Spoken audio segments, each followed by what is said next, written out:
अस्सलाम वालेकुम। तो जंग के हालात में पढ़ने के लिए आ गए हैं। एक और जंग लड़नी आई कैफ से। पीआरसी करके आए हैं कि पहले कैफ के एग्ज़ाम्स दिए हैं? सारे पीआरसी वाले हैं, फ़र्स्ट टाइम कैफ में आ रहे हैं। रिज़ल्ट कब है आप लोगों का? 7th को। क्या हालात लग रहे हैं? हो रहेगा क्लियर? चलें जी, स्टार्ट करते हैं टैक्स के बारे में। टैक्स के बारे में तो आप जानते भी होंगे थोड़ा बहुत, पीआरसी में पढ़ के आए हैं कि नहीं पढ़ के आए? थोड़ा बहुत I2B वाला एरिया में टैक्स को डिस्कस करके आए होंगे। टैक्स क्या होता है? गवर्नमेंट को पे करते हैं। क्या होता है टैक्स? टैक्स क्या होता है? गवर्नमेंट की इनकम, गवर्नमेंट जो पैसे ले रही होती है। क्यों लेती है गवर्नमेंट पैसे? एक्सपेंडिचर्स के लिए। और करती है? नहीं, अब तो हमें यकीन जाने, आजकल जो हालात हैं ना दुनिया के, उसके बाद तो ये यकीन होना चाहिए भाई करती है। वरना आप जाए हैं अपने हमसाया मुल्क में जिसको आपने लास्ट ईयर मारा था ना उनके पास आजकल पेट्रोल है ना गैस है, और बस कुछ ना कुछ तो है ना, तो कुछ ना कुछ तो ये कर रही है। इसका तो देते हैं क्रेडिट के सारे गुनाह माफ़ हैं इनके। एटलीस्ट हमें इतना तो सफ़र नहीं करवा रहे हैं कि यार हम रिलैक्स हैं। वरना दुनिया में हर जगह इस वक्त ना लग गई है सबको समझ के भाई हो क्या रहा है, हम रिलैक्स हैं। वो कहते हैं ना गवर्नमेंट के कल लगे हुए थे कि हमने स्कूल्स ऑफ किए, छुट्टियां दी ताकि लोग घर बैठेंगे, पेट्रोल सेव करेंगे, ये निकल के वारागर्दी करने के लिए उन्होंने और पेट्रोल कंज्यूम कर दिया। तो उन्होंने तंग आके स्कूल ही खोल दिया पकड़ के, भाई जाओ पेट्रोल तो कम इस्तेमाल हो। तो गवर्नमेंट तो खर्चा कर रही है आपके ऊपर। वो जो खर्चा गवर्नमेंट कर रही है, जो आपने कहा कि गवर्नमेंट जो हमसे अमाउंट कलेक्ट करती है, वो सारा हमने अब यहाँ पे पढ़ना है कि ये टैक्स गवर्नमेंट कलेक्ट करती कैसे है, किस तरह से गवर्नमेंट जो है वो टैक्स को लेके चल रही होती है। वो सारा हमने प्रोसीजर जो है वो यहाँ पे सीखना है। टैक्स का पेपर सीए की स्टडी में आप 2 दफ़ा पढ़ेंगे। एक आप पढ़ेंगे कैफ लेवल में जो कैफ 2 है आपका, और दूसरा आप पढ़ेंगे सीफैप में जाके, जो सीफैप 5 में जाके आप पढ़ेंगे एडवांस टैक्स जिसे कह रहे होते हैं।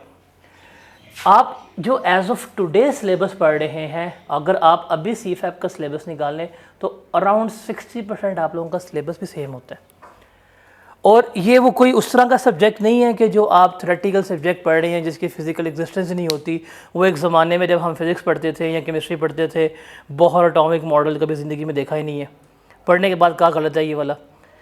तो वो वाला सीन नहीं कर रहे हम यहाँ पे। हर वो चीज़ डिस्कस करेंगे जो आपकी ज़िंदगी का सबसे प्रैक्टिकल एरिया है।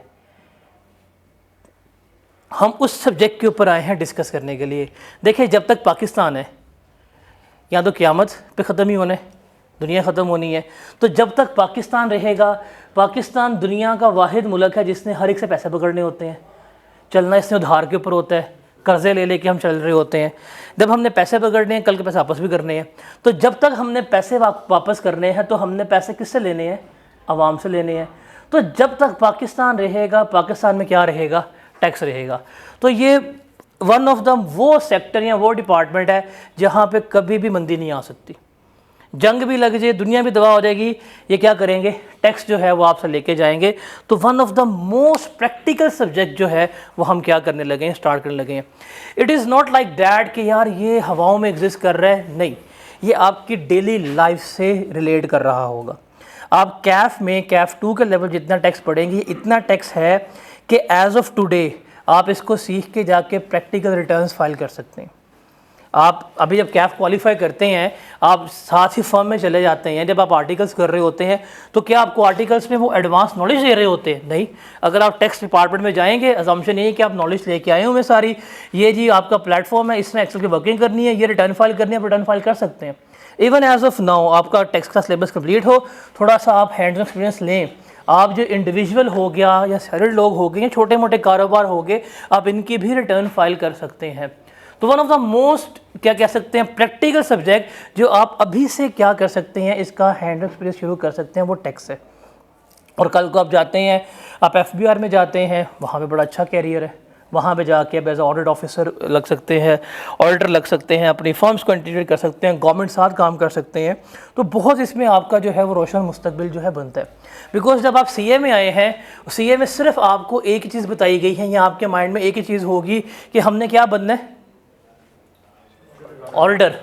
नहीं, आप क्या करते हैं कि हमने क्या करना है, आके ऑडिट करना है। इसके अलावा आपको किसी और सेक्टर का, किसी और फील्ड का पता ही नहीं होगा जो बीइंग का चार्टर्ड अकाउंटेंट आप कर रहे होते हैं। ऑडिट तो एक छोटा सा डिपार्टमेंट है जो इतना सैचुरेटेड हो चुका हुआ है कि करीबन वहाँ पे हर सप्लाई ज़्यादा, डिमांड कम है। उसके अलावा और भी बहुत डिपार्टमेंट है जहाँ पे जाके अपने आप एक्सेलेंस कर सकते हैं। टैक्स हो गया, एडवाइजरी हो गई, कंसल्टेंसी हो गई, ईआरपी जो सबसे हाईली डिमांड है, जहाँ पे आपका करियर ग्रोथ सबसे ज़्यादा होती है, सारे डिपार्टमेंट्स हैं। इसमें वन ऑफ द जो है ना, जो पाकिस्तान से रिलेट कर रहा है वो टैक्स है। टैक्स, आप पाकिस्तान में हैं, आप पाकिस्तान से बाहर हैं, आप दुनिया में किसी भी कंट्री में हैं, अगर आपको उस कंट्री का टैक्स आता है तो you gonna have one of the fine career. ये चीज़ आपने याद रखनी है। आप यहाँ पे बैठते हैं, अगर आपको यूएई का टैक्स आता है, आप वहाँ पे जाकर अपनी कंसल्टेंसी दे सकते हैं, उनको चाहिए होगी। केएसए में आपको अगर टैक्स आता है अमेरिका का, आप यहाँ पे बैठ के रिटर्न्स फाइल करें। सिंपल सी बात है, अगर आपको टैक्स अमेरिका का आ जाता है, कैसे प्रैक्टिकल लेके चलना है। आप जितने यूट्यूबर्स हैं, इनको यूट्यूब इनकम आती है, इन्होंने अपनी आइडिया फाइल करनी होती है, आप सर्विस दे सकते हैं। तो वो सारी कंट्री, इवन यूके में हो गया, तो हर कंट्री में एक ऐसा डिपार्टमेंट है जो सबसे सिक्योर है, वो टैक्स है। क्यों? बिकॉज दुनिया में जो भी कंट्री होगा उसका रेवेन्यू सोर्स क्या है, गवर्नमेंट का टैक्स है। तो जब तक गवर्नमेंट्स रहेंगी, जब तक दुनिया रहेगी, टैक्स जो है वो क्या होगा, चलता रहेगा। तो हम सिर्फ यहाँ पे किसका डिस्कस कर रहे हैं, टैक्स, पाकिस्तान का टैक्स डिस्कस करेंगे, लेकिन साथ साथ मैं आपको कुछ जगहों पे जाके रेफरेंस दूंगा कि यूएई में अगर आपने करना हो तो ये इस तरह से होता है, तो वो हम डिस्कस वगैरह कर रहे होंगे। तो आप one of the most practical subject में जा रहे हैं जिसको आप डिस्कस आउट कर रहे होंगे। आप अक्सर देखते होंगे कि 30 सितंबर को रिटर्न सबमिट करवानी होती हैं, गवर्नमेंट सारा टाइमलाइंस वगैरह दे रही होती है, वो रिटर्न्स क्या होती हैं, कैसे नहीं होती, पोर्टल्स क्या हैं, ये सारा कुछ जो है वो हमने यहाँ पर डिस्कस करना है, and that is the part of our syllabus. उससे पहले स्टार्ट करते हैं, थोड़ा सा गाइडेंस वगैरह भी चलते हैं। टैक्स का पेपर कैफ 2 है, टैक्स का पेपर कैफ 2 है। अनफॉर्चुनेटली ये पहले 2 पेपर मैं पढ़ा रहा होता हूँ और एक ये वाला FAR। जो पहले 2 पेपर है ना, रिजल्ट में सबसे नीचे ये आते हैं। जो ICAP की हिस्ट्री में सबसे गंदा पेपर जिसका रिजल्ट आता है वो FAR होता है। मर के 30% बच्चा इसमें पास होता है, और इसके साथ जिसका भाई है वो कौन सा होता है, टैक्स। तो जो ये टॉप पे है ना, रिजल्ट में क्या होते हैं, दोनों डाउन होते हैं। आप खुद देख लें, ये पेपर FAR 2 जिसे कॉर्पोरेट रिपोर्टिंग आप कहते हैं, one of the difficult paper है अकाउंटिंग का आपकी इस फील्ड में। कितने बच्चे पेपर हुए थे ऑटम 25 में? 5346। कितने पास हुए हैं? ऑलमोस्ट है 50%। यहाँ पे आ जाए, कितने बच्चे पेपर हुए थे FAR में? 9447। कितने पास हुए? लेस देन 35% रिजल्ट इसका होगा। आप इस पे आ जाएँ, ऑडिट का पेपर, कितने बच्चे पेपर हुए? 5900। कितने पास हुए? 2000। 40% अबव है। आप टैक्स में आ जाए, कितने बच्चे पेपर हुए? 8243। कितने पास हुए? 2896। तो ये 2 सब्जेक्ट्स जो है ना, आप ग्रुप ए के one of the worst subject हैं पास करने के पर्सपेक्टिव पे। इनके मुख्तलिफ रीजंस हैं जो हम डिस्कस करते हैं। अगर आप उसको ओवरकम करेंगे, आपका पेपर निकल जाएगा पहले अटैम्प्ट में। लेकिन उससे पहले सवाल है, पेपर कितने दे रहे हैं, कितने पेपर दे रहे हैं अगस्त में? ये पता ना, पेपर हमारे हैं कब, पेपर कब स्टार्ट हो रहे हैं? 17 अगस्त को पेपर है आपके पास। अब वो आपका टाइम जोन चेंज हो गया 1 सितंबर वाला। अब आपके पेपर या तो अगस्त में होंगे और कब होंगे, फेब में हो रहे होंगे। तो पेपर हमारे कब स्टार्ट हैं? 17 अगस्त को स्टार्ट हो रहे हैं। तो कितने पेपर सेलेक्ट किए हैं अगस्त में देने के लिए? 4,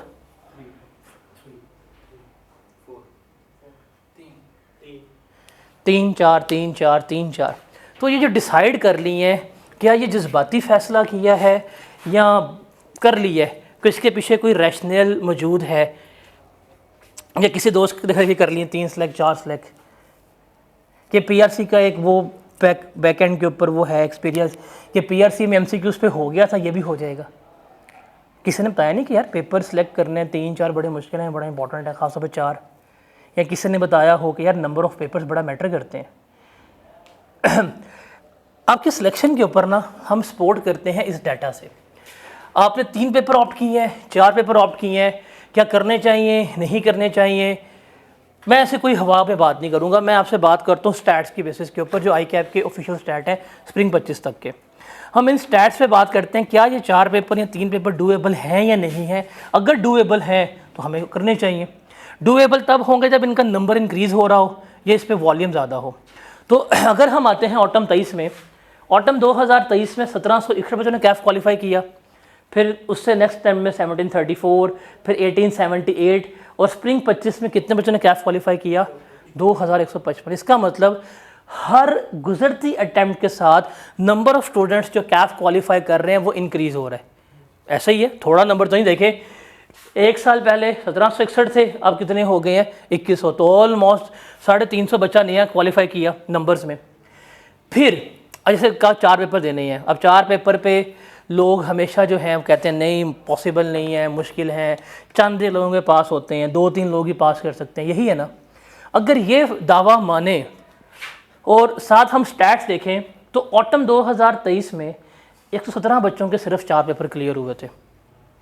तकरीबन 9-9.5 हज़ार बच्चा पेयर होता है, ठीक है। चलें, बहुत कम नंबर है। नेक्स्ट अटैम्प्ट में आए हैं, कितना हुआ? 154।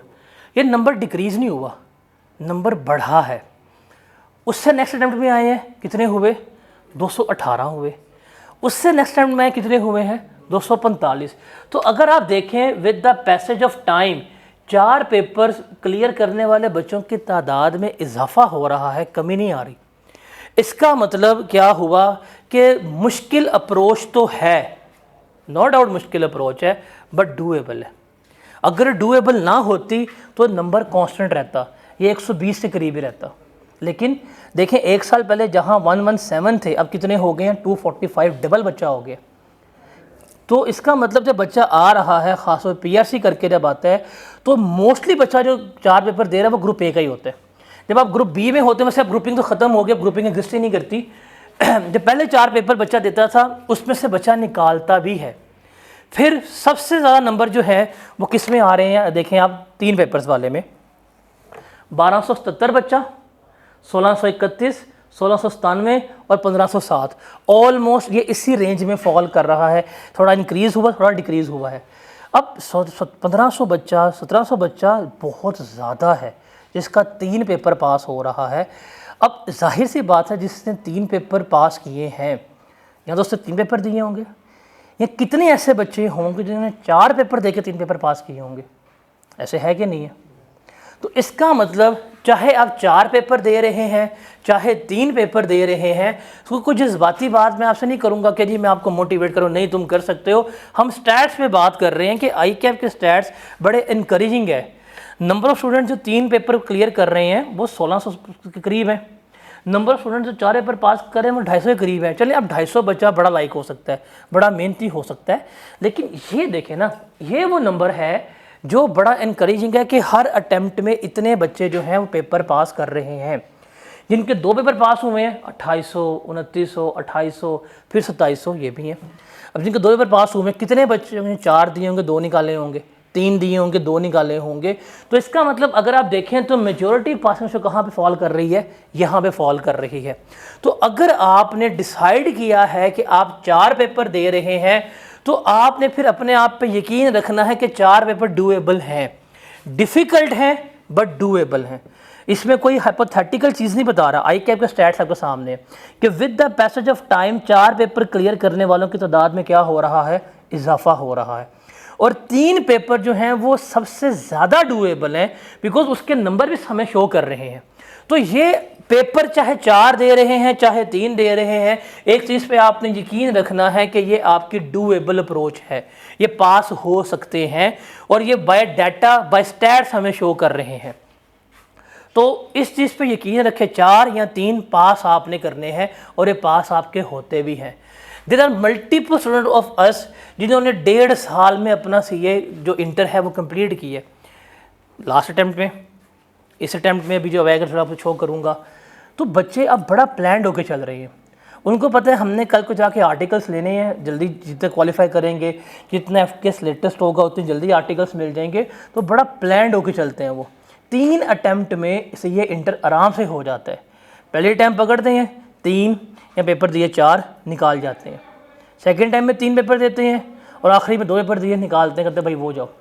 ऑन एवरेज अगर आप जाके अब स्टैट निकालें, इवन जाके आप फॉर्म्स के इंटरव्यूज़ भी जाके कंडक्ट करें, तो ये बहुत बड़ी रेशो है जो विद इन 2 ईयर्स ये इंटर कर रही है। अपने दोस्तों से मिलते रहते हैं, फॉर्म से मैनेजर्स हैं, बता रहे होते हैं कि यार हमारे पास जो एवरेज चीज़ अब आ रही हैं 1.5 साल 2 साल, 1.5 साल 2 साल में इंटर हो रहा है। और इवन अब बच्चे ऐसे भी आ गए जो 1 साल में इंटर कर जाते हैं। पहले टाइम में 4 दिए, फिर 4 दिए, क्वालिफाई जाके वो बैठे होते हैं। तो अगर आप अपने आप को इस फेलियर से बचाते हैं और 1.5 साल से 2 साल में कैफ क्वालिफाई कर जाते हैं, तो यकीन माने आप मेरिट में भी फॉल करेंगे, आपके आर्टिकल्स में आपको इतनी मुश्किल भी नहीं आएगी। अब अक्सर सुनते होंगे आर्टिकल से मिल रहे, फॉर्म से मिल रही होती, सुन रहे होते हैं, कभी आप जाके उनके FTS देखा करें बच्चों के, उनको कैफ करते हुए 3 साल हो गए, 4 साल हो गए, 5 साल हो गए हैं। अब एक फॉर्म के बाद CV आई है, एक बच्चा जिसने 1 साल में C एंटर किया है, एक ने 1.5 साल में किया, एक ने 3 में किया, एक ने 6 में किया है, वो किसको प्रेफर करेंगे? 1-1.5 में। और ये 1-1.5 वाले करने वाले बच्चे ज़्यादा हो रहे हैं ना। मसला ये, अब देखें जिस बच्चे ने 3 पेपर पास किया 1500, जाहिर सी बात है वो अब भी कितने पेपर देगा?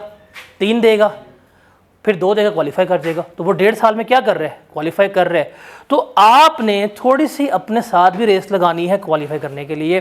4 पेपर दे रहे हैं, 3 पेपर दे रहे हैं, यकीन माने डूएबल है। और ज़्यादा पढ़ना भी नहीं पड़ता कि अगर आप अपने माइंड में बैठे हुए हैं कि जी 15-15 घंटे पढ़ेंगे फिर पास होगा, ऐसा कुछ भी नहीं है।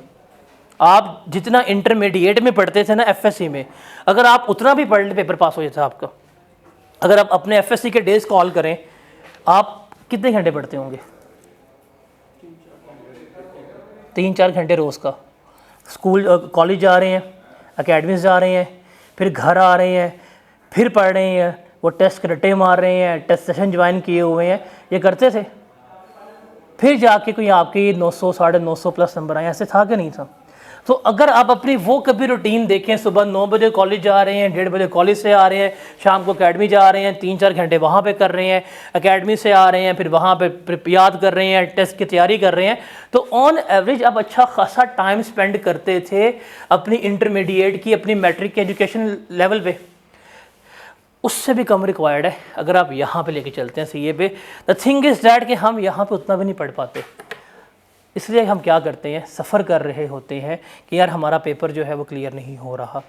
तो आपको यकीन माने पर पेपर जो है ना, कितना टाइम चाहिए पढ़ने के लिए? सिंपल सी बात है, जो आपके न्यूमेरिकल सब्जेक्ट हैं उसमें आपको 1.5 घंटा चाहिए अदर देन क्लास। अगर आपके 4 सब्जेक्ट्स हैं, जस्ट टेक एन एग्जाम्पल, आपके पास कौन कौन से हैं? 4 में FAR है, टैक्स है और डेट है और लॉ है, ये 4 सब्जेक्ट्स हैं। इसकी चले हम देखते हैं क्लास टाइम्स कितनी है, आपका डे स्केड्यूल कितना बनता है, कितने घंटे की क्लास होती है? 1.5 घंटे की। चले 1.5 घंटे की क्लास ये हुई। टैक्स की कितने घंटे की क्लास है? 1.25 घंटे की। चले 1 घंटे 15 मिनट ये हुई। डाटा कितने घंटे का है? 1 घंटे 1.25 घंटे का डाटा हुआ। और वेल्ड कितने? 1 घंटे 15 मिनट। तो क्लास आवर्स कितने बनते हैं आपके, बताएं? 5 घंटे 15 मिनट। तो 5.25 घंटे की आपकी क्या होती हैं? क्लासेस होती हैं, जो अगर आप 4 सब्जेक्ट ऑप्ट कर रहे हैं तो लेके चल रहे हैं।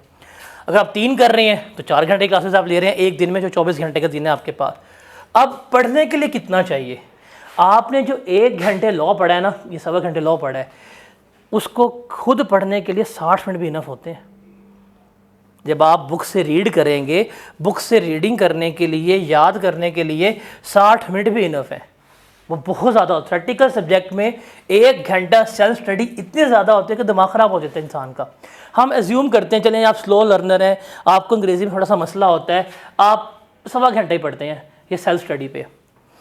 डाटा भी सेम है आपका 1.25 घंटा, टेक्स्ट भी सेम है आपका 1.25 घंटा। चलिए अकाउंटिंग में जो सवाल होते हैं, प्रैक्टिस करने होते हैं, सवाल फंस गया आपका, उस पर हम कर लेते हैं 2 घंटे। कितने बनते हैं बताएं? 6 घंटे वो तो 5 ये थे ना, 5 घंटे 45 मिनट, चले हम उसको 6 घंटे कर लेते हैं, बंदा थोड़ा ऊपर नीचे हो जाता है। आपके 4 सब्जेक्ट्स के लिए आपको 10 से 11 घंटे चाहिए, including classes, college and everything, out of your 24 hours. ये डेली के चाहिए आपको। अब आप देख लें, आप में से सारे बच्चे जो हैं वो फुल टाइम स्टूडेंट्स हैं, कोई जॉब तो नहीं कर रहा, पढ़ना ही होता है, काम भी पढ़ना है। आपको दिन में ये चीज़ें चाहिए पेपर पास करने के लिए।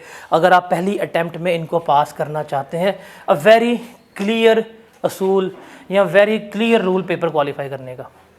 और ये कहीं भी नहीं होता कि आपको एक साथ चाहिए। भाई क्लासेस जो हैं चलें वो आप एक साथ ले सकते हैं, आपको लग गया पता, अपना डे जो है वो डिवाइड कर लें, डिसाइड कर लें। सुबह ये पढ़ लिया, रात को ये प्रैक्टिस कर ली, बीच में ऑन एंड ऑफ कर लिया। आपको सिर्फ ना अपनी लाइफ में अगले 2-3 महीने में इसको अरेंज करना है। ये तो आप जब कॉलेज आ रहे हैं, क्लास ले रहे हैं, लेक्चर ले रहे हैं, वो तो आपका अरेंज है, वो तो क्लास चल रही हैं, सिर्फ आपको ये चीज़ चाहिए। अगर आप आज आपका लेक्चर 1 है, अगर आप आज के दिन इस चीज़ को अरेंज कर जाते हैं ना अपनी लाइफ में, आप लिखवा लें 4 पेपर हैं, 3 पेपर हैं, आपका पेपर पास है। उतने ही पेपर पास होंगे, 3 दे रहे हैं, 4 दे रहे हैं, आप आज क्योंकि लेक्चर ऑन रिकॉर्ड है आप नोट कर लें। अगर आप इसको फॉलो करते हैं तो आपका रिजल्ट आएगा। अगर कोई फेल हो तो मैं रिस्पॉन्सिबल हूँ, आप फेल नहीं हो सकते। प्रॉब्लम ये होती है कि हम पढ़ते नहीं हैं, हम रेगुलर नहीं होते, कल कर लेंगे, वीकेंड पे कर लेंगे। हर जो डे गुजरता है लेक्चर पेंडिंग होते हैं, काम पेंडिंग होते हैं। जब आपकी चीज़ पेंडिंग होना शुरू हो गई, ये सबसे बड़ी प्रॉब्लम है। जो ये वाले बच्चे हैं वो ये काम नहीं करते, जो ये वाले बच्चे हैं वो ये काम नहीं करते। वो डे 1 से ही क्या है, वो डे 1 से ही सीरियस हैं। उन्होंने अपनी ज़िंदगी को सॉर्ट किया हुआ है। 24 घंटे से 11 घंटे आपको चाहिए पढ़ाई के लिए, स्टिल आपके पास 13 घंटे बचते हैं दिन में जो आपकी हर एक एक्टिविटी के लिए। किसी का बॉयकॉट नहीं करना पड़ेगा, कोई शादियों का बॉयकॉट नहीं है, कोई वीकेंड्स का बॉयकॉट नहीं है। भाई ज़िंदगी भी इंजॉय हो जाती है, ज़िंदगी लिटरली इंजॉय होती है। ये कोई वो सीन नहीं है कि जी ज़िंदगी इंजॉय नहीं हो पाती, पढ़ के पागल हो जाएंगे, शादियों का बॉयकॉट है, ये नहीं। भाई सारा कुछ हो जाएगा। आपके पास एक दिन में 13 घंटे हैं, 10 घंटे भी सोचो फिर भी 3 घंटे हैं। रील्स 3 घंटे देखी जाएंगी आराम से। 10 घंटे गर्मी में सोया जाता नहीं, वैसे भी सर्दियों में बंदा फिर भी मानता है। तो ये सिर्फ आपने डे 1 पे आपने अपना डे प्लान करना है। और मैं आपको ये कहीं भी नहीं कह रहा कि 7 डेज इन अ वीक करो। भाई Sunday is no study day, छोड़ दो, संडे को पूरे दिन एंजॉय करो। जितने दिन जो क्लास हो रही है उतने दिन वो सब्जेक्ट पढ़ लो, सिर्फ ये करना है आपको। If you really want to clear your papers in first attempt, और अगर आप इनमें आना चाहते हैं, आप इसको ऑप्ट कर लें। अगले सेशन जो होगा उसमें जो बच्चे बैठे होंगे उनको मैं आपको एग्जाम्पल दे रहा हूँ, जैसे अभी आपको किसी और के एग्जाम्पल दे रहा था। आप इसको ऑप्ट नहीं करेंगे, फिर भी उनको एग्जाम्पल दे रहा हूँ आपके कि यार ये नालायक से, इन्होंने काम नहीं किया। तो ये सिंपल असूल है। मुझे इस चीज़ का जवाब दें। एक बच्चा है जिसके लाहौर बोर्ड में आईकॉम में टॉपर है, टॉप 5 में है, और उसको गवर्नमेंट ने एट दैट टाइम इनाम भी दिए, स्कॉलरशिप भी दिया, हमदा शहबाज ने लैपटॉप भी दिया। वो सीए करने आया है, टॉपर है, आईकॉम, कॉमर्स अकाउंटिंग बैकग्राउंड है। आप बताइए किस किस के बैकग्राउंड अकाउंटिंग है? सारे इंजीनियरिंग के मेडिकल? सारे मेडिकल हैं। वही मेडिकल, मेरा तो एडमिशन भी हो गया था ये रहीम यार खान में, शेख वो है ना कौन सा, शेख खलीफा बिन ज़ैद जो कॉलेज है, हो गया था लेकिन नहीं जाना था, वरना आज कुट पड़ गई थी डॉक्टरों वाली। तो Icom, commerce background, topper, CA में आया। एक और लड़का जो बिलोंग करता है किसी दूर इलाके से, साउथ पंजाब का इलाका है, अलीपुर, शायद नाम सुना हो आप लोगों ने किसी ने, वहाँ से बिलोंग करता है। और वहाँ पे एट दैट टाइम अच्छे स्कूल्स कॉलेजेस कुछ भी नहीं, सरकारी कॉलेज में, बहुत ही गरीब बिलो पॉवर्टी ले जाने वाला लड़का। उसके नंबर्स जो है ना मरा के तकरीबन कोई 68% थे, और वो इंग्लिश में पास ही हुआ था, मतलब पूरे 50-50 थे उसके। दोनों सीए में आए हैं एक साथ, एक ही क्लास में, एक ही कॉलेज में। एक टॉपर लाहौर में रहने वाला, हर उसके रिसोर्सेज लाइक बच्चा जिसको इनाम मिले हुए, एक वो जो बैकग्राउंड जिसका वो दूर दराज के इलाके जहाँ पे ना प्रॉपर स्कूलिंग ना प्रॉपर कॉलेज, जो इंटरमीडिएट में चीटिंग करके पास हुआ होगा, साफ सीधी बात है, बुक लेके गया, कॉपी दी, पैसे के पास होके आया। आपके ख्याल से एज ऑफ टुडे कौन बंदा क्वालिफाइड होगा? एक ओपिनियन ले रहा हूँ, आपके ख्याल से कौन सा बंदा एज ऑफ टुडे क्वालिफाइड होगा? कौन से वाला? होना टॉपर को चाहिए। होना किसको चाहिए?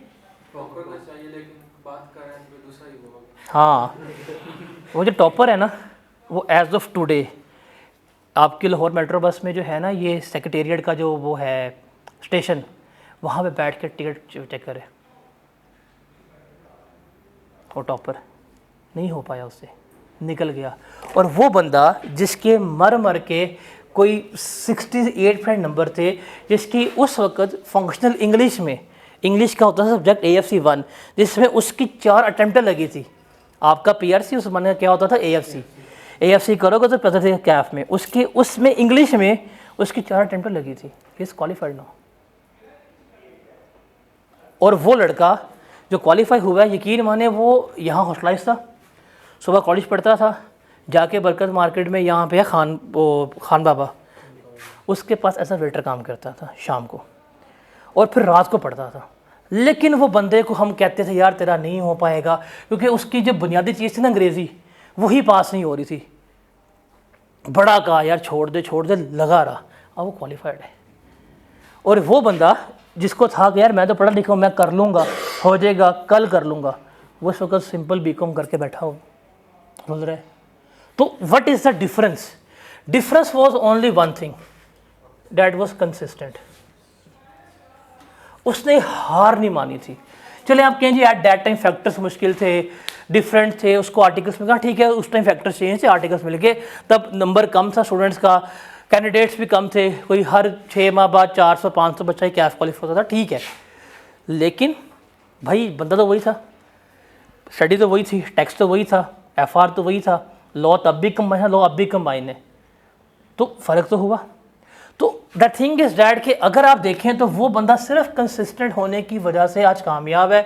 और वो इतना कामयाब है कि उसने अपने पूरे ख़ानदान जो बिलो पॉवर्टी था, जहाँ पे उसका वालिद मजदूरी करता था जाके, उसने उन सबको अपलिफ्ट कर दिया। उसने अपने इलाके में घर बनाया, अपने भाइयों को सेटल किया, शादी की है बहनों की।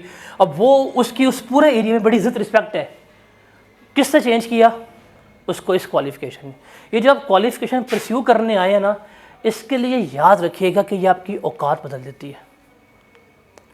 ये नहीं देखती कि आपका बैकग्राउंड क्या है क्या नहीं है, ये सिर्फ देखती है आप मेहनती हैं, कंसिस्टेंट है, it will change your life. साफ और सीधी बात है। आप ज़िंदगी में कभी भी जाके मुझे वेव्स के CFO से मिल के बताएं, मिल सकते हैं। आप कभी भी जाके पेल फैक्ट्री की बोर्ड ऑफ मीटिंग जो बोर्ड रूम है वहाँ बैठ सकते हैं, उसके मालिक से मिल सकते हैं। कभी सोचा आप जाके निशात के ये बड़े बड़े जो CFOs हैं, डायरेक्टर्स हैं, इनसे बैठ सकते हैं, बात कर सकते हैं। कोई इंजीनियर नहीं मिल सकता, कोई डॉक्टर नहीं मिल सकता। आप जाके किसी मिल के दिखाएँ MNA से, MPA से, या उनसे, वो जो वीगो वाले सॉरी वो होते हैं, उनसे मिल के वो मिल जाते हैं। लेकिन जिस तरह वो मिलते हैं उस तरह नहीं, इज्जत से मिल के दिखाएँ, कर सकते हैं। ये करवाएगा आपको। ये दिस इज़ द ओनली इस वक्त आप क्वालिफ़िकेशन आप कर जाते हैं, आपकी वो रिस्पेक्ट होगी कि आपकी सोच है। आप जाके डायरेक्ट जिस डील कर रहे होंगे वो मालिक होगा, डायरेक्टर होगा, CFO के लेवल पे होगा, मैनेजर्स के लेवल पे होगा, एलीट क्लास पे नहीं, जो आपकी सोसाइटी है उसकी जो सबसे क्रीम क्लास उससे बिलोंग कर रहा होगा, आप उससे मिलेंगे, उनमें उठना बैठना होगा। और कोई आपको जज नहीं करने वाला होगा कि आप कहाँ से हैं कहाँ से नहीं हैं।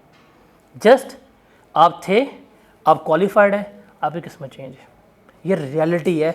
तो ये वो प्रोफेशन है जो आपकी औकात जो है वो बदल देते हैं आउट ऑफ नो वे। अभी जो एग्जांपल दिया, आप कभी जाइएगा, मैं आपके बंदे का नाम भी बता दूंगा, वहाँ बैठा उसे पूछिएगा, आज भी रोता है। अब उसकी रिस्पॉन्सिबिलिटीज़ हैं, शादी होगी हुई है, वो कर भी नहीं सकता। तो दैट इज़ द प्रोफेशन जिसने आपकी लाइफ को चेंज करना है। अब आपके ऊपर आप अपनी लाइफ चेंज करना चाहते हैं तो आपके पास सिर्फ 1.5 से 2 साल है, इसमें कर सकते हैं। और यकीन माने BCom अगर आप आज करेंगे, जो ADC वाला होता है 2 साल का जो होता है, उसको भी करने में 2 साल लगते हैं आपको। आप अब PRC करके कैफ में आए हैं, अब आप रजिस्टर्ड होंगे, अब आपको इशू होगा FTS नंबर, जिस पे आप ICAP के अब से बनेंगे स्टूडेंट। 1.5 साल में आप कैफ क्वालिफाई कर सकते हैं। 2 साल में कैफ क्वालिफाई करते हैं, आप जाके आर्टिकल्स करते हैं, तकरीबन 25,000 की स्टाइपेंड मिलेगी आपको, आपके खर्चे जो हैं वो उठाना शुरू हो जाएंगे अपने, तो हर चीज़ आपकी जो है बड़ी सॉर्टेड हो जाएगी। तो अगर आप बीकॉम भी करें या बीए भी सादा करेंगे, 2 साल तो लगने कम से कम, उस 2 साल से कम अरसे में आप कैफ क्वालिफाई हो सकते हैं। बीकॉम बीए करके आपको जॉब 20,000 की नहीं मिलेगी, लेकिन यहाँ पे आपके आर्टिकल शुरू हो सकते हैं, आपका एक्सपोजर बढ़ सकता है, आपकी ज़िंदगी यहाँ से चेंज हो जाएगी। तो थिंग इज़ दैट कि इतनी सारी जो डिस्कशन हुई है वो एक चीज़ के लिए है कि ये चीज़ डूएबल भी है, ये चीज़ हो सकती भी है, और ये चीज़ आप लोगों ने करनी भी है बाय ओनली वन थिंग, कि आपने कंसिस्टेंट रहना है, कुछ अर्सा अपने आप को मारना है। मारने का मतलब ये नहीं है कि घर में लॉक हो गए हैं, चिल्ले में बैठ गए हैं, भाई सिर्फ आपको ये सॉर्ट करना है, क्लासेस के साथ रोज़ का काम रोज़ करना है, सिर्फ रोज़ का काम रोज़ करना है। तुम्हारे 2 सब्जेक्ट हैं, तुम्हारे 3 सब्जेक्ट हैं, तुम्हारे 4 सब्जेक्ट हैं, मैक्सिमम 4 ही दे सकते हैं। बस आपने क्या करना है, रोज़ का काम अगर आप रोज़ कर रहे हैं आपका पेपर पास है, अगर आप नहीं करेंगे आपका पेपर जो है वो आप भी सफ़र करेंगे, और अल्टीमेटली फिर आपकी पूरी जनरेशन सफ़र करेगी। अगर आप क्वालिफाई करते हैं, सिर्फ आप क्वालिफाई नहीं करेंगे, आप क्वालिफाई करने के बाद सिर्फ अपने आप को अपलिफ्ट नहीं करेंगे, अपनी पूरी अगली जनरेशन जो है उनको भी क्या करेंगे, अपलिफ्ट करेंगे। ये चीज़ बड़ी इंपॉर्टेंट है। तो ये सिर्फ आपको मोटिवेट करने के लिए थी कि यार ये क्या है और क्या नहीं है, और किस तरह हम इसको लेके चल रहे होंगे। और आइडली अब चूंकि ये आपकी जो अगस्त की अटैम्प्ट है ना, ये बड़ी क्रूशल है, इस स्क्रीन पे लिखता हूँ मैं ये जो आपकी अगस्त की अटैम्प्ट है, इसमें नंबर ऑफ़ डेज़ के हिसाब से बहुत क्रूशल है ये देखें, आपके पास जो मंथ है, अप्रैल है, मई है, जून है, जुलाई है और अगस्त है। अगस्त आपका एग्ज़ाम वीक है, एग्ज़ाम मंथ है। आपको एटलीस्ट 1 माह पहले सिलेबस ख़त्म करना है। तो आप मेरे से चलो 1 माह आप कहते हैं, हम डेडलाइन भी करते हैं 31 जुलाई जो है ना, इससे ऊपर तो अगर आपका एक दिन भी गया तो उड़ गए हैं। आइडियली आखिरी महीने की जब बात करें, पूरे 30 दिन चाहिए आपको रिवाइज़ करने के लिए, फाइनल तैयारी के लिए। तो आइडियली आपका सिलेबस 17 जुलाई तक ख़त्म होना चाहिए, इससे ऊपर सिलेबस नहीं जाना चाहिए। आपके पास अप्रैल कितने दिन बनते हैं, अप्रैल के कितने बनते हैं, 31, कितने बने जाइए, कितने बने, और अगस्त कितने हैं, 16 कर लें, टोटल कितने बने, कितने बने, 138 138 दिन है आज से एग्ज़ाम में आपके, ठीक है। इसमें से 30 दिन तो आप लेस करवा दें, आपको वो चाहिए प्रिपरेशन के लिए फाइनल। आपके पास तकरीबन 108 दिन है इस सेशन में, one of the shortest session है ये। लेकिन इतना होना कि इसमें 108 दिन है हम कर लें, नहीं भाईजान, इसमें 1.5 महीने बाद ईद है। ईद का मतलब है 10 दिन गए। क्यों? ईद चूँकि हैवी बड़ी ईद, इस पर हमारी तैयारी में अलग हो जाती हैं। छोटी ईद पर तो हम बोर होते हैं, सोना होता है, या अब हमारे यहाँ पगे पड़ जाते हैं, क्योंकि हमने क्या करना होता है, जानवर पालने होते हैं, संभालने होते हैं, वो चीज़ है। वो भी ना करें जी, आप कह रही हम बड़े डेडिकेटेड हैं, हमने सिर्फ पढ़ना है, लेकिन ईद से पहले क्लासेस आपकी ऑफ हो जाती हैं। तो कुछ ईद से पहले वाला वीक आपका डिस्टर्ब चलता है, ईद से कुछ इमीडिएट बाद वाला वीक डिस्टर्ब चलता है, तो वो आपकी पढ़ाई क्या होती है, डिसकंटिन्यू होती है। ये फैक्टर है कि ईद से 10 दिन आपके इफ़ेक्ट होने ही होने हैं। ईद के एग्जैक्ट 30 दिनों बाद आपके पास आ जाएगा आशूरा, तकरीबन 5 दिन हो जाने हैं, तकरीबन 5 दिन जो है वो भी निकलने हैं आपके। अब ईद आपकी आ रही है मई एंड पे, मई 20 से 21 में ईद बन रही है आपकी, और जून के तकरीबन क्या कहते हैं 25 या 26 जून पे आशूरा आ रहा है, 15 डेज़ गए। तो इसमें से आपके 15 दिन आप और कम कर लें, निकल गए। अभी संडेज़ भी निकालें ना बीच में से, तो 4 संडेज़ हैं अप्रैल के, 4 मई के हैं, 4 जून के हैं, 4 जुलाई के हैं, 12 संडेज़ आपके मज़ीद निकलते हैं इसमें से। दिन के बच्चे भी आपके पास 90। इस 90 डेज़ में गर्मियों का सेशन है, बारिशें भी होती हैं, जो हालात चल रहे हैं, कभी कहीं बम फाड़ दे अमेरिका या ईरान, लॉकडाउन लग जाता है। लास्ट टाइम सेशन चला हुआ था, कह रहा है इंडिया ने पंगा किया, इतना मारा पकड़ के, लेकिन क्लासेस अभी करनी पड़ी ऑफ। तो अनसर्टेनिटीज़ हैं आपके पास, उसके भी 10 दिन निकाल दें बीच में से, तो आपके पास इस सेशन में आइडली 80 डेज़ हैं पढ़ने के लिए, जो जिसमें सैटरडेज़ आप काउंट कर रहे हैं, आपके पास 80 के राउंड अबाउट वर्किंग डे जिसमें आपने पढ़ना है। 80 डेज़ का मतलब है आपका तकरीबन 2.5 महीने है, 2.5 महीने इफ़ेक्टिव हैं आपके पास स्टडी के लिए।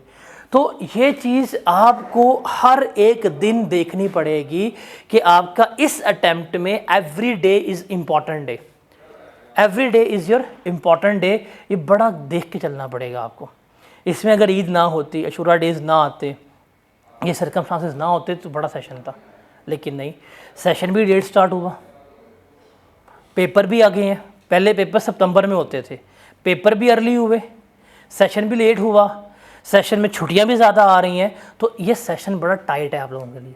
इसमें मार्जिन ऑफ रिलैक्सेशन ना होने के बराबर है, आप रिलैक्स बिल्कुल भी नहीं कर सकते। तो आपको डे 1 से पता होना चाहिए कि हर एक दिन आपके लिए यहाँ पे कैलकुलेटेड है, तो आपको ये बहुत ध्यान से लेके चलना पड़ेगा। नॉर्मली हमेशा मैंने सैटरडे को क्लास नहीं कराई, कभी भी नहीं कराई है मैंने, लेकिन एज ऑफ नाउ इसी वीक से सैटरडे मुझे ऑन करना पड़ेगा। प्रॉब्लम है आपके सामने इफ़ेक्टिव वर्किंग डेज़ 80 बन रहे हैं, 80 है ना, क्योंकि अगर क्लास होगी तो मैं नहीं आने, आप आएंगे। अगर हुकूमत ने कहा ये पंगा पड़ गया छुट्टियां हो तो नहीं होएगा। हमारे पास 80 से 90 लेक्चर्स बन रहे हैं, तो सिलेबस भी पूरा करना है, डिटेल में भी करना है, हर चीज़ भी करनी है, तैयार भी करना है। तो हमें सैटरडे डे 1 से ही ऑन करना पड़ेगा। तो इस वीक में ही हम क्या कर रहे हैं, सैटरडे ऑन कर रहे हैं, बिकॉज मैंने आपको डेज बता दिए हैं, फैक्टर्स बता दिए हैं। ये फैक्टर्स सारे इस वक्त बहुत इंपॉर्टेंट है। आई कैप ने कभी भी अपने अटैम्प्ट डिले नहीं करनी, उसने उस डेट के ऊपर आपके पेपर ले के रहने हैं। तो हमें क्या करना पड़ेगा, डे 1 से प्रिपेयर करना पड़ेगा। तो हम ज़रा आते हैं डायरेक्टली, हम जंप करते हैं सिलेबस के ऊपर कि सिलेबस क्या है उसको देखते हैं, और फिर हम थोड़ा सा अपना मॉडल पेपर डिस्कस करते हैं। बुक आपको मिल जाएगी यहाँ से, आप डे 1 पे बुक ले लीजिएगा, बिकॉज हमने पढ़ना सारा अपनी बुक से है। वो बुक जो है वो नोट्स की फॉर्म में है, बुक पकड़ो ज़रा इनसे। वो बुक जो है, एक किताब है क्या स्टडी टेक्स्ट, हमें वो नहीं चाहिए। मैंने जो आपको स्लाइड से पढ़ाना है, जो क्लास नोट्स हैं, वो सारे उस बुक में लिखे हैं। आपके पास वो बुक होनी चाहिए जिसके ऊपर आप सारा नोट करेंगे, सारा लिख रहे होंगे, सारा क्या कर रहे होंगे, लेकर चल रहे होंगे। तो हम कोई भी दिन, कोई भी टाइम जो है वो डिले नहीं कर सकते। आपके सामने सारी कैलकुलेशन है। तो इसलिए मैंने पहले कहा था कि 4 पेपर है या 3 पेपर है। अब आपके सामने टाइम कितना है पढ़ने के लिए, ये आपके सामने, ये 4 पेपर 3 पेपर आपने 80 से 90 डेज़ में करने हैं।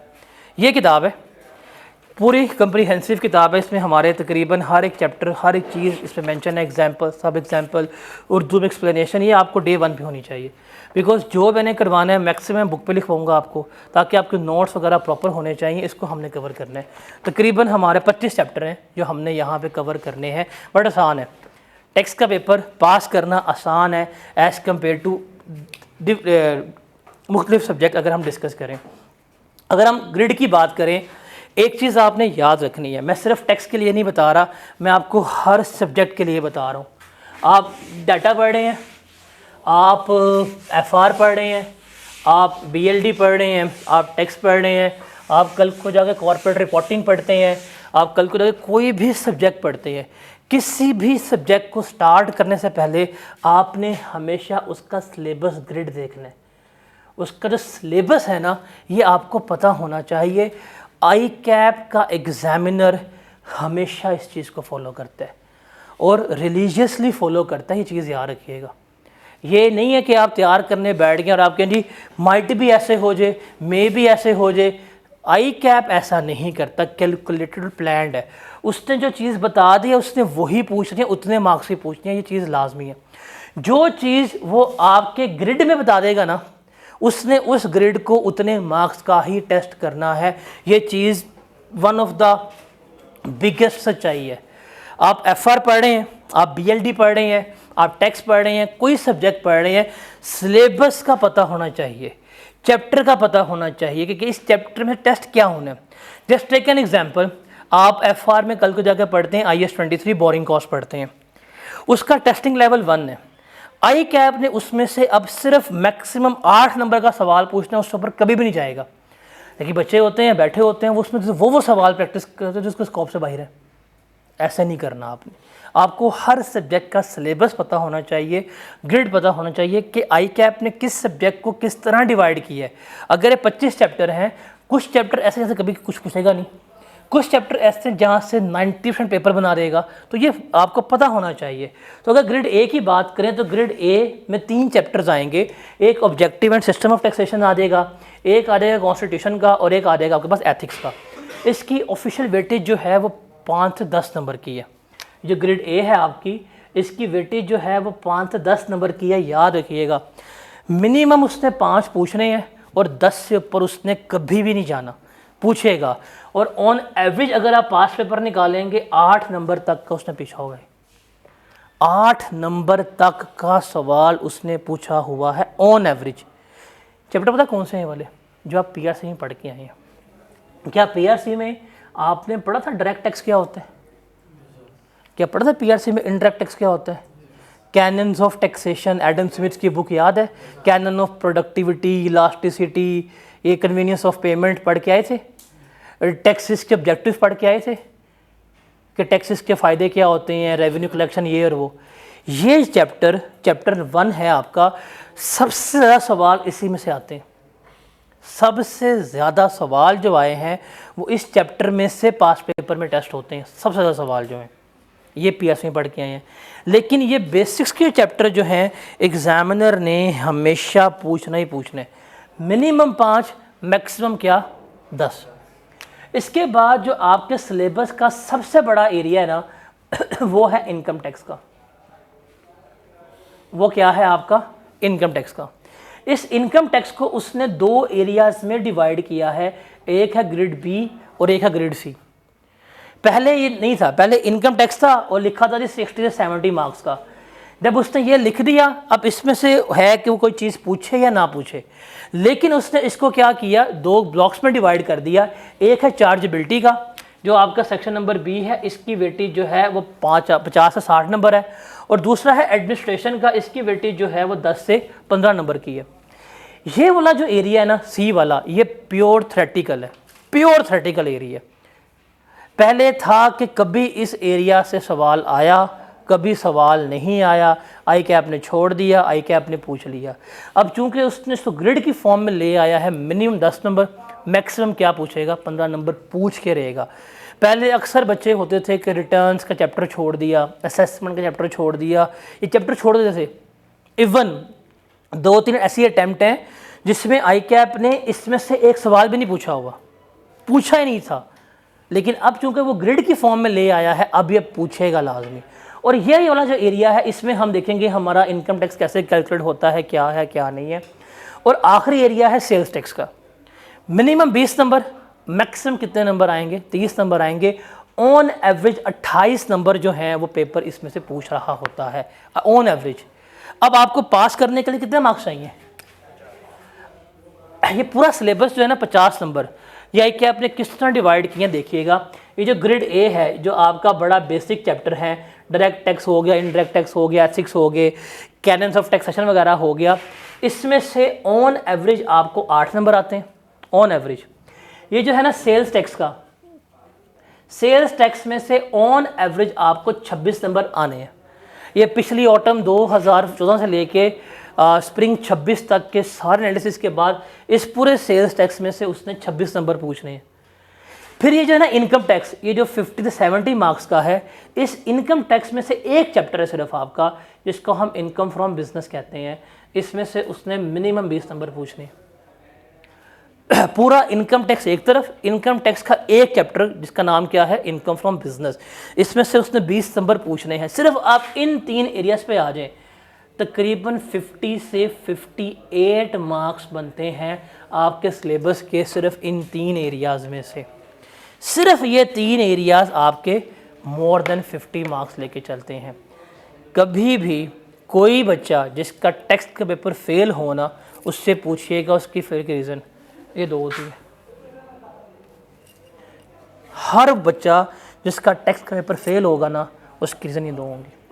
या तो उसको बिजनेस नहीं आता, या उसको सेल टैक्स नहीं आता।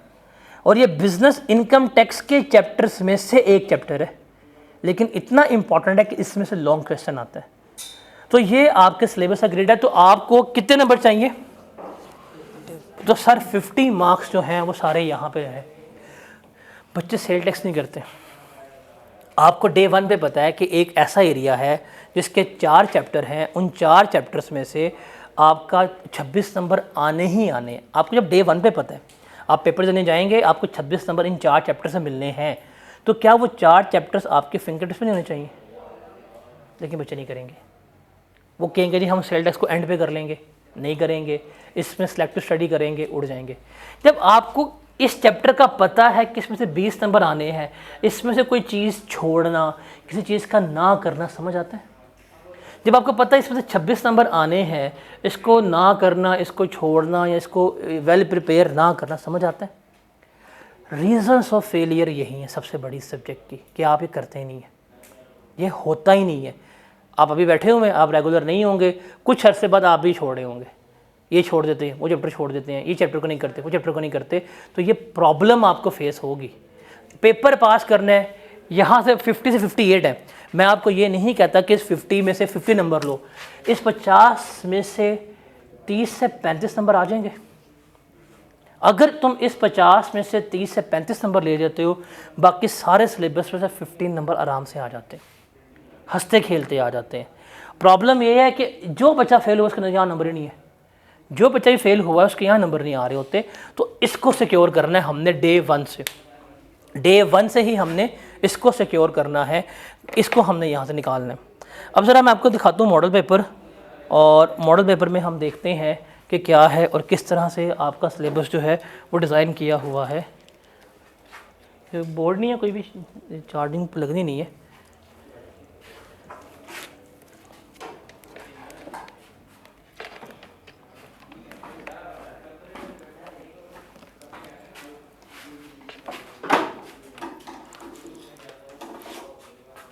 एक सेकंड लग जाएगी शायद।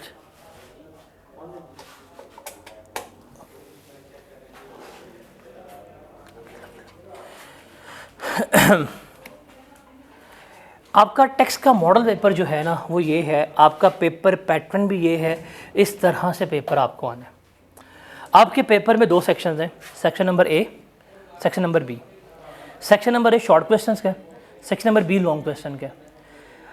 इंटरमीडिएट में करके आए, बबल शीट याद है आपको? अब ऑलमोस्ट हर पेपर में एमसीक्यूज़ हैं, तो टैक्स के पेपर में जो पहला सवाल मिलेगा वो आपको एमसीक्यूज़ का मिलेगा।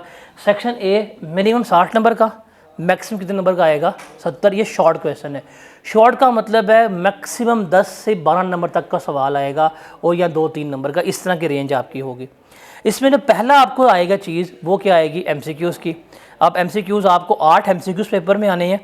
टोटल नंबर क्या होंगे? 10 नंबर के आपके एमसीक्यूज़ पेपर में आएंगे। 8 एमसीक्यूज़ होंगे, क्योंकि मार्क्स क्या होंगे? 10।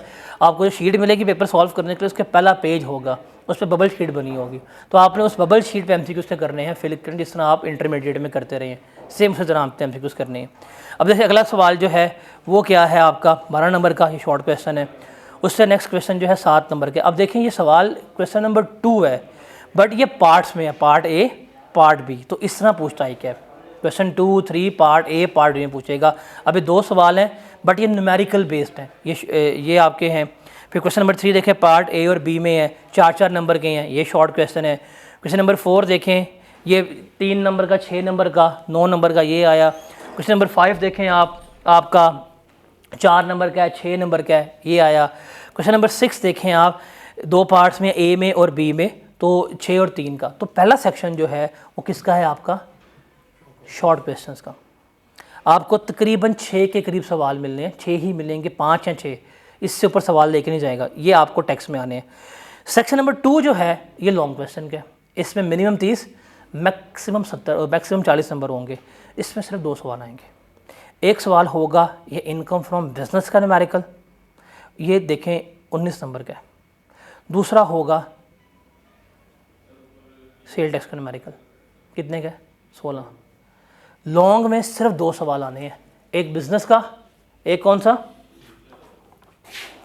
तो ये आपके सामने मॉडल पेपर पे उसने दिखा दिया है आपको। अब आपको डे 1 पे जब पता है कि यार इसमें से ये चीज़ आनी ही आनी है, लॉन्ग में आनी है, तो क्या इसको छोड़ना, इसको त्याग ना करना जुल्म नहीं। अब देखें, हमने कहा था सेल टेस्ट कितने नंबर आते हैं ऑन एवरेज 26। इसका ऑफिशियल ग्रेड जो है वो 20 से 30 नंबर का। आप देखिएगा मॉडल पेपर में ये न्यूमेरिकल जो है बिलाल एंड सन्स वाला, ये देखें रिक्वायरमेंट है सेल टेक्स निकालने, 16 मार्क्स का न्यूमेरिकल आया, 16 नंबर ये हुए।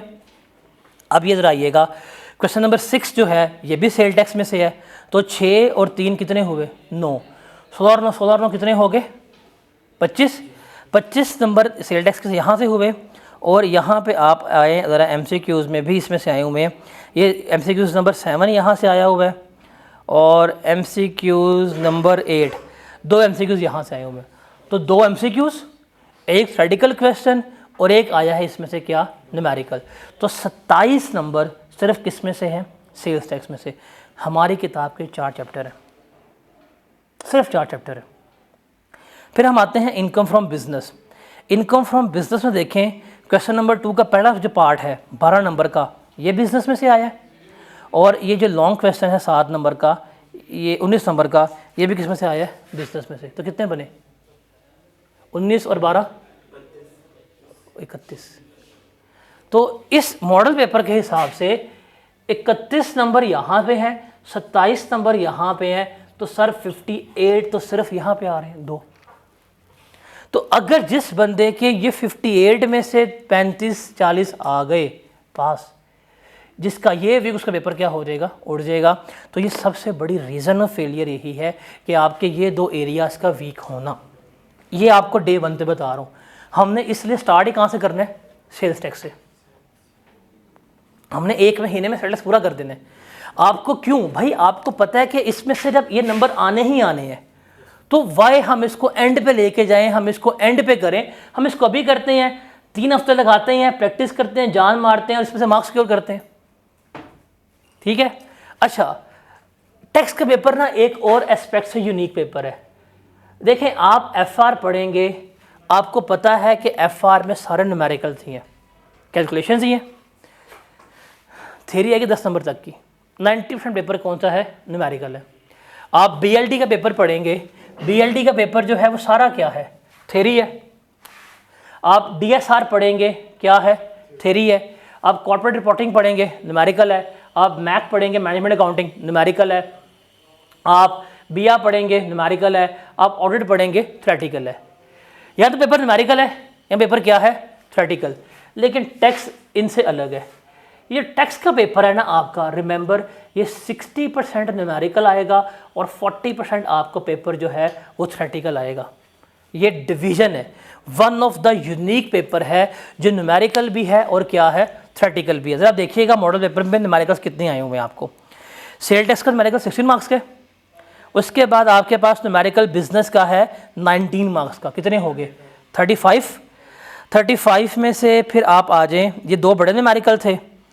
उसके बाद 7 नंबर ये हैं 42 और 12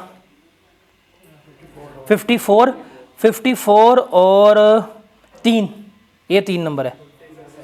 57 नंबर जो है इस पेपर में क्या है न्यूमेरिकल्स है और बाकी क्या है थ्योरी है। तो आपको ये न्यूमेरिकल्स मिलेंगे इस तरह, याद रखिएगा। इसमें 2 न्यूमेरिकल्स जो हैं वो होंगे आपके लॉन्ग, जिसमें से एक होगा आपके पास बिजनेस का, एक किसका होगा सेल टैक्स का होगा। और तकरीबन आपको 2 न्यूमेरिकल्स मिलेंगे, कौन से शॉर्ट मिलेंगे, तो न्यूमेरिकल तैयार करने, और बाकी आपको मिलेगा 40% क्या थ्योरी मिलेगा। जब थ्योरी की बात होती है ना, तो चूंकि हम इंटरमीडिएट करके आए होते हैं, हमें शायद लगता है कि वो जिस तरह आप 11वीं 12वीं में थ्योरी याद करते तो वो याद करनी है, रट्टे मारने हिल के जी, ऐसे नहीं करना। आप यहाँ पे आप प्रोफेशनल स्टडीज़ में हैं, यहाँ पे क्रैमिंग टैक्स की हद तक तो नहीं है, बाकी का मुझे पता नहीं है, मैं इस पेपर का रिस्पॉन्सिबल हूँ। ये थ्योरी है ना, ये 2 तरह की आती है। एक होती है आपके पास, इसको हम कहते हैं एप्लीकेशन बेस्ड, एक होती है आपके पास जिसको हम कहते हैं नॉलेज बेस्ड।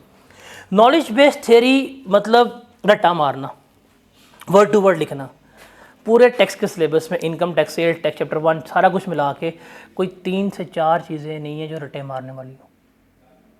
समझाना है, अपनी वर्डिंग में लिखना है, नंबर मिल जाते हैं।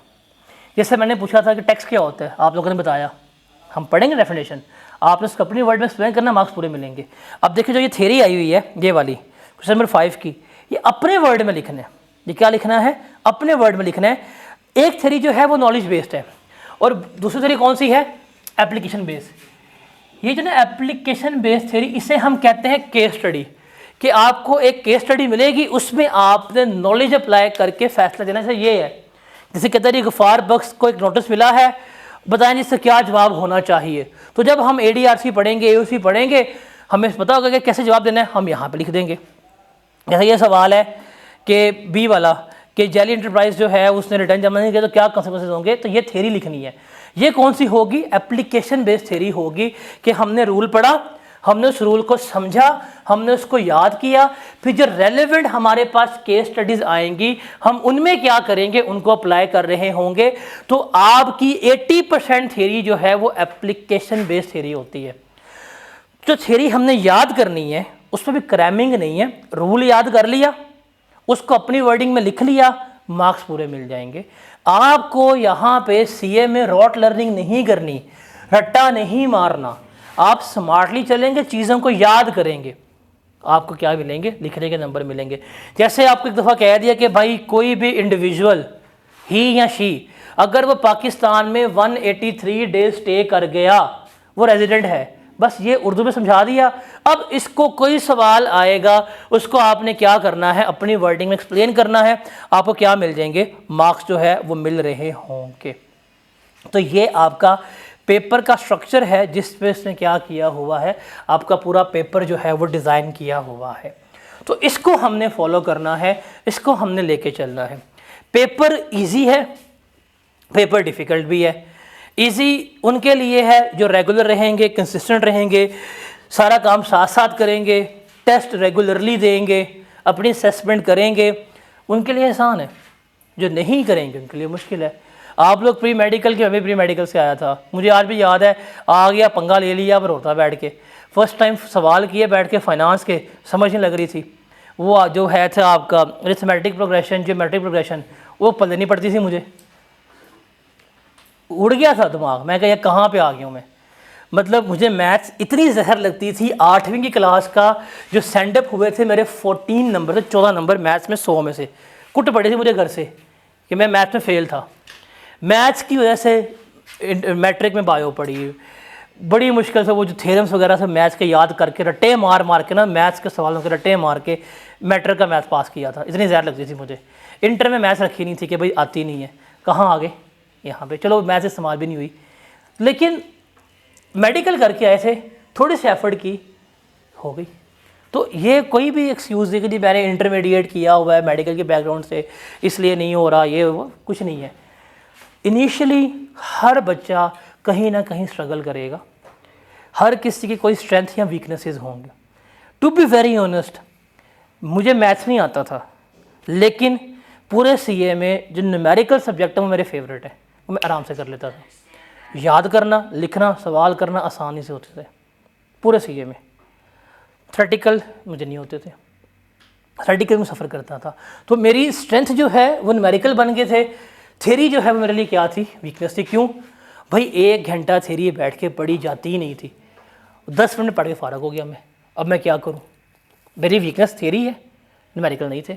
तो आप में से हर बच्चे की कुछ ना कुछ वीकनेस होगी, कुछ ना कुछ स्ट्रेंथ होगी। माइट भी आपको थ्योरी बड़ी अच्छी आती हो, न्यूमेरिकल्स में सफ़र कर रहे हो, आप न्यूमेरिकल्स में अच्छे हों, थ्योरी में सफ़र कर रहे हो, तो जहाँ पे आप सफ़र करेंगे उसको आइडेंटिफाई करना है। कुछ ऐसे बच्चे होते हैं जिनको पता भी मेरी ये प्रॉब्लम है, लेकिन उसको ओवरकम नहीं करेंगे। अगर आप ओवरकम नहीं करेंगे तो अल्टीमेटली आप ही फेल होगे, नुकसान आपका होगा। तो ये कैसे ओवरकम होगी? सबसे पहले आइडेंटिफाई कैसे होगी? आइडेंटिफाई होगी बाय टेस्ट। आपको 1 महीने में पता चल जाएगा कि आप किस सब्जेक्ट में कहाँ स्ट्रगल कर रहे हैं। 1 माह मैक्सिमम, 1 महीने में आपको चल जाएगा पता कि आप टेक्स्ट की बात करें, टेक्स्ट में यार न्यूमेरिकल सवाल मैं कर लेता हूँ, थ्योरी में फंस रहा हूँ मैं, या थ्योरी मेरे से हो रही है, न्यूमेरिकल्स प्रेजेंट नहीं हो रहे, या रिपोर्टिंग में यार नंबर से लिखे जा रहे, वर्किंग नहीं हो रही, या केस स्टडीज़ नहीं हो रही मेरे से, यहाँ जो रट्टे वाले सवाल है वो मेरे से नहीं हो रहे, आपको एक माह में चल जाएगा पता किस तरह। 1-2 टेस्ट मैक्सिमम आपने 1 या 2 टेस्ट देने हैं, आपको आइडेंटिफाई हो जाएगा। और टू बी वेरी ऑनेस्ट, हर एक को मसला होगा। जिसको मसला नहीं है वो झूठ बोल रहा है, जिसको मसला नहीं है ना वो झूठ बोल रहा है। हर एक बच्चे को कहीं ना कहीं कोई ना कोई इशू आएगा, आइडेंटिफाई करें, अगले 2-3 माह में उसको ओवरकम करें। न्यूमेरिकल्स नहीं हो रहे, प्रैक्टिस स्टार्ट कर दें। थ्योरी नहीं हो रही, लिखना शुरू कर दें। फॉर एग्जांपल मुझे थ्योरी में प्रॉब्लम होती है, नहीं होती, याद करता था, लिखता था, जो रजिस्टर पे लिखा फिर उससे याद करता था, फिर लिखता था, फिर जाके उसको आई कैप के स्टेशन से क्या करता था, कंपेयर करता था। इस तरह करता था मैं इनिशियली, मुझे आज भी याद है, आप भी कर लीजिएगा। थोड़ी सेंटेंस स्ट्रक्चरिंग में प्रॉब्लम हो रही है, थोड़ी अंग्रेज़ी की प्रैक्टिस कर लीजिएगा। अंग्रेज़ी के नंबर नहीं कटते, याद रखिएगा, स्पेलिंग मिस्टेक के नंबर नहीं कटते, ये चीज़ याद रखनी है आपने। लेकिन ये थोड़ी चीज़ें प्रॉब्लम होंगी, चीज़ों को एक साफ सीधी बात है। आप यहाँ पढ़ रहे हैं, आई कैप के एग्जामिनर को ना आपका नाम पता है, ना उसको पता आप किस कॉलेज से पढ़े हैं, ना उसको पता आप कितने महीने पढ़े हैं, उसको किसी चीज़ से नहीं पता। आई कैप के एग्जामिनर ने पता आपको जज किससे करना है। 3 घंटे 15 मिनट में आप पेपर किस तरह करके आएंगे, आपके जज किससे होंगे, 3 घंटे 15 मिनट से। आपके ऊपर है, आप 3 घंटे 15 मिनट में उसको ये चीज़ कितनी अच्छी लिख के देते हैं, कितना अच्छा एक्सप्लेन करते हैं। जितना अच्छा आप एक्सप्लेन करेंगे आप पेपर पास हो जाएगा, जितना वेल एक्सप्लेन करेंगे उसको बताएंगे पेपर पास हो जाएगा। तो आपके लिए जितना पढ़ना इंपॉर्टेंट है, उससे ज़्यादा जो पढ़ाई यहाँ पे हासिल करेंगे, जो नॉलेज लेंगे, जो कंसेप्ट डिस्कस करेंगे, उसको अप्लाई कैसे करना है वो है। प्रेजेंटेशन, प्रेजेंट कैसे करना है, और ड्राफ्टिंग कैसे करनी है, लिखना कैसे है और दिखाना कैसे है। ये 2 चीज़ें जो हैं ये भी हमने साथ साथ सीखनी है पैरेलल। लिखना कैसे है और दिखाना कैसे है, इसकी तैयारी कहाँ पे होगी, आपके टेस्ट से होगी। आपने टेस्ट देने हैं, आपका पेपर जो है, जो गलतियाँ होंगी ओवरकम होती रहेंगी, पेपर आपका जो है पास हो जाएगा। तो that was all about the subject and this type of things. Books आपने ले लेनी है।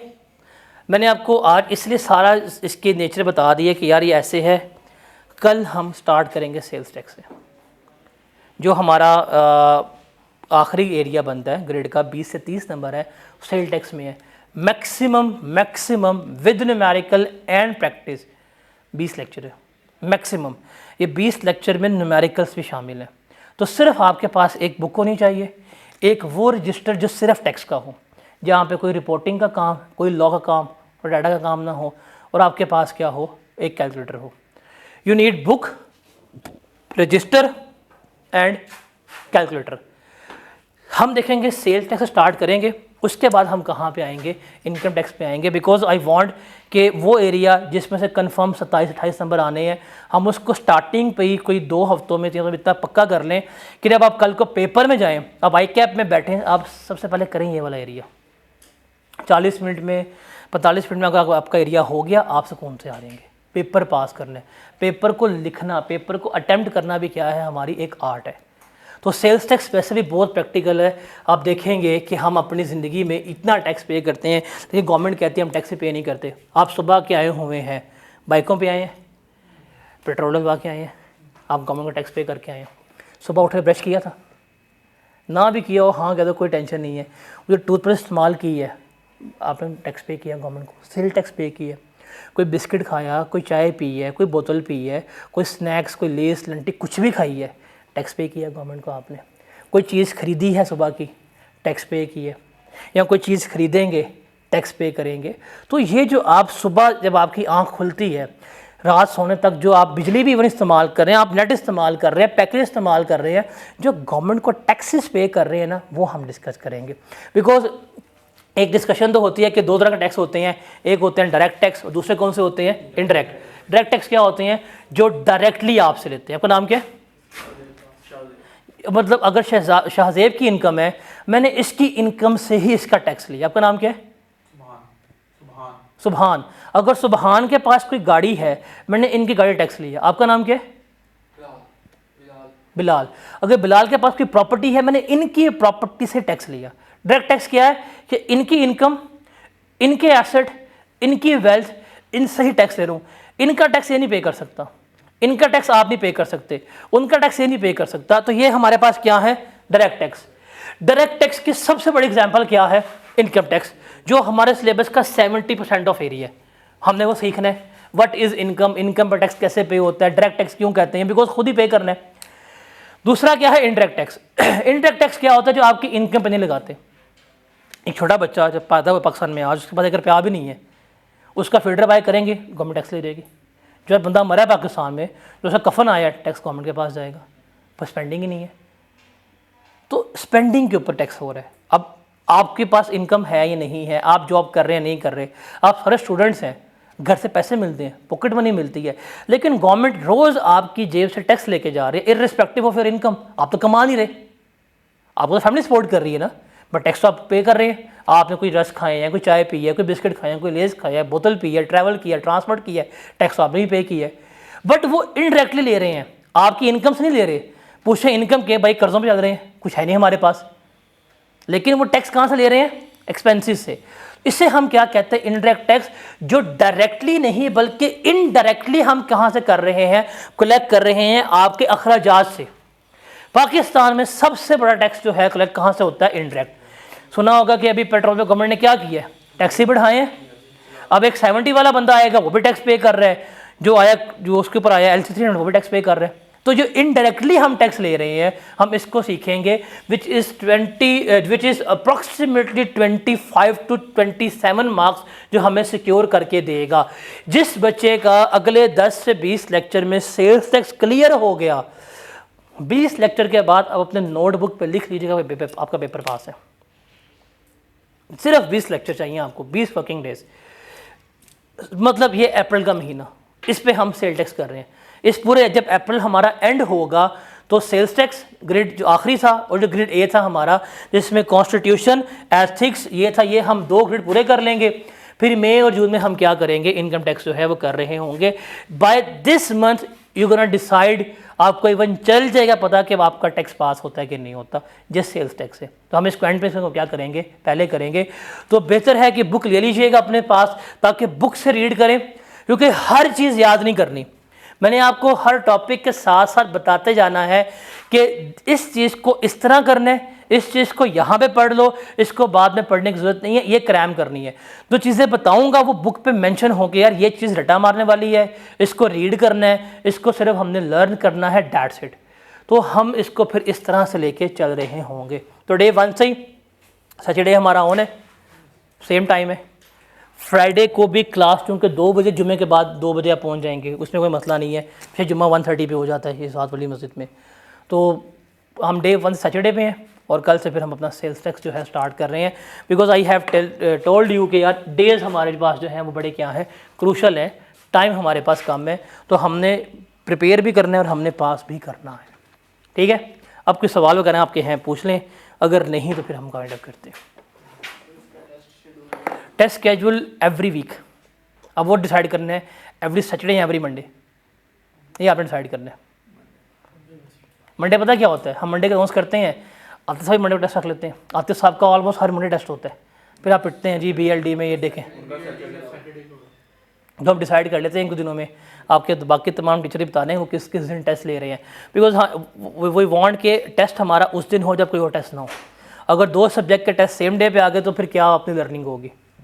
और टेस्ट हमारा क्लास में नहीं होगा, अदर दिन क्लास होगा। क्लास तो आपकी है, जिस दिन भी टेस्ट होना होगा वो बिफोर या आफ्टर क्लास होगा। अब ये हमने डिसाइड कर, तो आज वेडनेसडे है, तो फ्राइडे को डिसाइड कर लेते हैं कि आपको चल दे के बता कि आपके FR के टेस्ट कब होते हैं, आपके BLD के कब होंगे, आपके टेटा का टेस्ट किस दिन होगा। तो उसके अलावा दिन होगा उस पर हम रख लेंगे।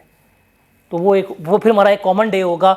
उससे पहले एक हफ्ते में जितना पढ़ा होगा उस दिन टेस्ट होगा। That is a clear schedule. एक चैप्टर होता है, हाफ होता है, डेढ़ होता है, उस स्पेसिफिक डे पे उसका टेस्ट हो जाया करेगा। That is a clear schedule होगा हमारा। तो ये हम कल या परसों डे डिसाइड कर लेंगे म्यूचुअली, कौन सा डे आप अपना टेस्ट डे रखवाना है। और ठीक है, इंशाल्लाह कल मिलते हैं 2 बजे।